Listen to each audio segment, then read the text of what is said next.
alterações hipodensas da substância branca profunda bilateral ou alterações da substância branca da coroa radiata e centros semiovais, ou ainda mais, áreas de hipersinal T2 e flare acometendo a substância branca profunda bilateralmente, que podem estar relacionadas à gliose, microangiopatia ou a focos de desmelinização.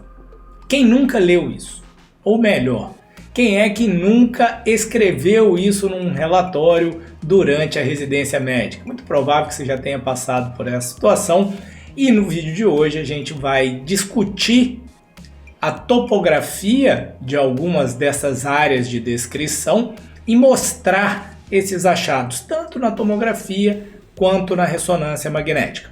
Você caiu aqui de paraquedas e ainda não me conhece, sou Rodrigo Flamini, sou médico radiologista e editor-chefe do Radioposts, e vou ser o responsável por te mostrar alguns achados radiológicos nos próximos minutos. Disclaimer, e é para você prestar atenção aqui. Se eventualmente você não é da área de saúde e é um paciente procurando ajuda, este vídeo não tem o objetivo de te diagnosticar. Para isso, você sabe que você deve procurar o seu médico e levar o seu exame para que ele possa analisar você do ponto de vista clínico, ou seja, te examinar e juntar com as informações do laudo para que ele possa te tratar da forma mais efetiva. Isto posto, bora pro vídeo.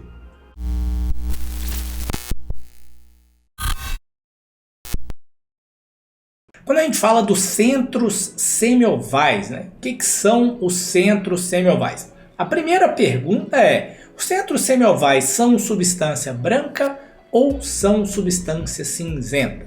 E antes da gente mergulhar nos centros semiovais, dica rápida para você que está começando: separar T1 de T2. No encéfalo, a principal dica é procurar o líquor dentro dos ventrículos laterais ou do sistema ventricular e nas altas convexidades, aqui entre os giros, o líquor nos sulcos corticais. O líquor na sequência T2 é branco, então quando você estiver olhando para uma sequência que tem o líquor branco, você está pensando uma sequência T2. Insistindo na sequência T2, o que a gente tem? A substância cinzenta cortical e a substância branca subcortical, profunda e periventricular. Preste atenção, a substância branca na sequência T2, ela é preta ou cinza escuro, ok? Do lado de cá a gente tem uma sequência T1. A sequência T1, eu brinco que ela é a verdade, porque a verdade é o que parece mais com a peça anatômica. Quando você olha o encéfalo lá cortadinho na aula de anatomia, lá na faculdade, a substância cinzenta é o quê? Cinza. E a substância branca? É branca. Eu sei que você está pensando agora, Rodrigo, mas não é branco, é cinza claro. Eu preciso que você ajude aí para a coisa funcionar e você não esquecer mais. Substância branca é branca, substância cinzenta é cinzenta e o líquor é preto, você está olhando para uma sequência T1. Se o líquor for branco, sequência T2, e na sequência T2 você sabe que a substância cinzenta vai ser mais, abre aspas, branca do que a substância branca propriamente dita. Agora que você já pegou o arcabouço das sequências básicas do encéfalo, a gente está olhando para dois cortes coronais para te mostrar os centros semiovais. O que é que são os centros semiovais? Os centros semiovais são substância branca para cima e incluindo o corpo caloso. Então, se eu fizer uma linha reta aqui, aonde que passa o corpo caloso? Grudadinho nos ventrículos laterais. Eles são as fibras brancas que comunicam o lado direito com o lado esquerdo do encéfalo. Então, o corpo caloso é substância branca e os centros semiovais são compostos pela substância branca do corpo caloso e coroa radiada. Então você tem a substância branca que está para cima do corpo caloso, que é a coroa radiada, O corpo caloso, que é a substância branca que comunica os dois lados do encéfalo, essa substância branca, ela tem feixes que vão passar por onde? Pela cápsula interna. A cápsula interna está nessa região e também é uma estrutura de substância branca, que aqui na sequência T2 é mais cinzenta, é mais preta do que o córtex. E para que serve isso? Para comunicar as informações que saem lá do córtex cerebral com as demais estruturas do encéfalo. Então, as informações saem do córtex e descem através desses feixes de substância branca que são um deles é a coroa radiata e a cápsula interna, mas não só mandam informação, como recebem informação de volta. Beleza? Então, os centros semiovais são compostos por onde? Corpo caloso mais coroa radiada. A coroa radiada tá aqui, a gente já mostrou, é a substância branca para cima do corpo caloso. O corpo caloso tá aqui nessa região, é a substância branca, e olha só que interessante. Aqui você tem a foice interhemisférica, aqui você tem o córtex medial do lobo frontal direito, aqui você tem o córtex medial do lobo frontal esquerdo. Então você tem a foice interhemisférica separando o lado direito do esquerdo e a área de conexão dos dois lados é o que? O corpo caloso, que é essa estrutura que tem hipersinal T1, porque ela é composta, ela tem muita gordura, ela tem muita mielina aqui. Corpo caloso agora sendo analisado num corte, numa aquisição sagital. Então você tem corpo caloso, que vai de anterior a posterior. Aqui você tem o giro do cíngulo.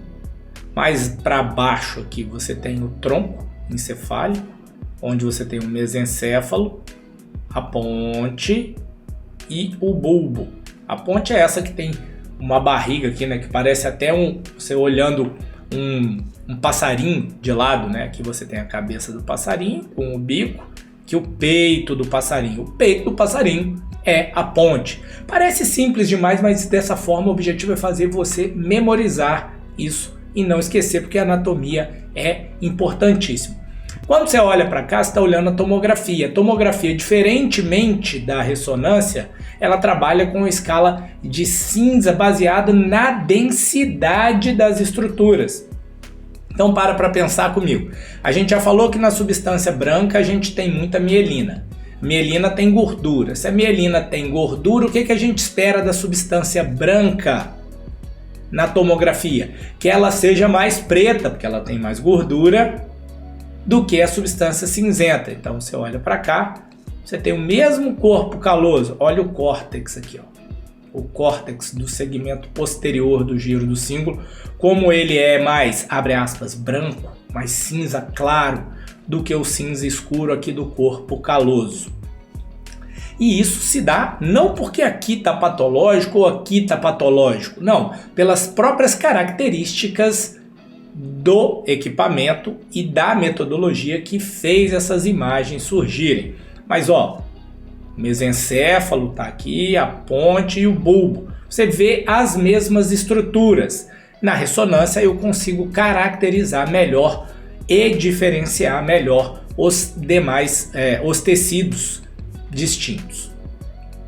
Agora, quando a gente fala de substância branca e substância cinzenta, do lado de cá a gente tem uma cabeça de um jovem, né, um corte do encéfalo, o cérebro está todo aqui. A substância cinzenta é o que? Cinza. E a substância branca que tem mais gordura e é menos densa é o que?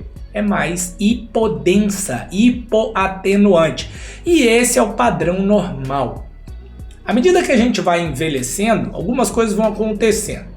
Entre elas é o que? A gente vai perdendo volume do cérebro. E isso é caracterizado, de certa forma, pelo aumento da amplitude dos sulcos entre os giros corticais. Olha para cá e observa como tá tudo grudadinho. O cérebro tá grande ainda. À medida que a gente vai envelhecendo, a gente vai perdendo volume. Então, o líquor, ele vai, à medida que eu vou perdendo volume, esses giros que estavam encostados assim, eles começam a se afastar. Eu estou perdendo volume, eu estou ficando mais rugoso. Então, esses sulcos ficam mais evidentes.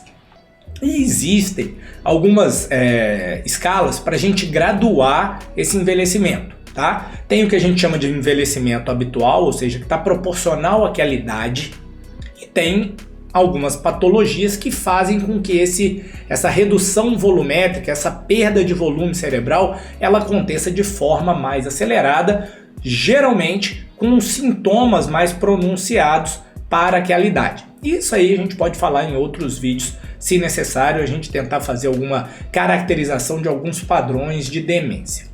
Mas esse slide não está aqui por causa disso. A principal alteração que a gente descreve no encéfalo, disparado a mais comum, são essas alterações hipodensas, aonde na substância branca profunda, que acomete geralmente os dois lados, ou seja, a substância branca profunda. Quando eu pego para cima do corpo caloso, eu também posso chamar de quê? Coroa radiada. Geralmente essas alterações são chamadas de gliose ou estão também se refere a elas como microangiopatia, que seria a representação de uma doença crônica caracterizada por doença de pequenos vasos. São microlesões que a gente vai fazendo da substância branca por causa de isquemia. Então, essas áreas elas não recebem oxigênio de forma tão efetiva e ao longo do nosso envelhecimento elas vão, abre aspas, infartando, fecha aspas, essas células vão morrendo, elas vão se degenerando. Rodrigo, o que causa isso? Tem uma lista grande de causas.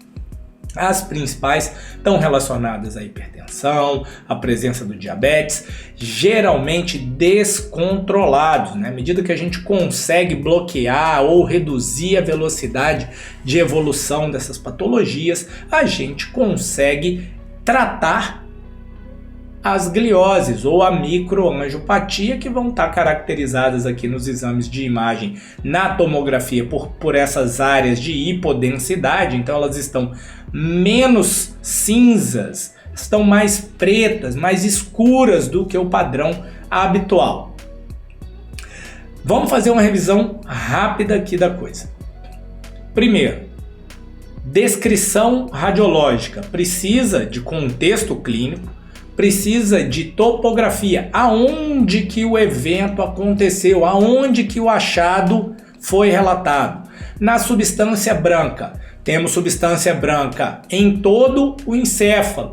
Agora, em que região aconteceu? Na região subcortical, para cima do corpo caloso? Então estamos falando o quê? Das fibras da coroa radiada, que faz parte do centro semiovais. Os centros semiovais estão compostos pela coroa radiada e o corpo caloso, que é um feixe de substância branca que cruza do lado direito para o lado esquerdo, comunica os dois hemisférios cerebrais. As principais causas são patologias comuns, como hipertensão, como diabetes, e que tem naturalmente o controle dessas patologias como a principal ferramenta para que isso não evolua, para que se estacione ou que evolua de forma mais lenta, que a gente postergue essas alterações.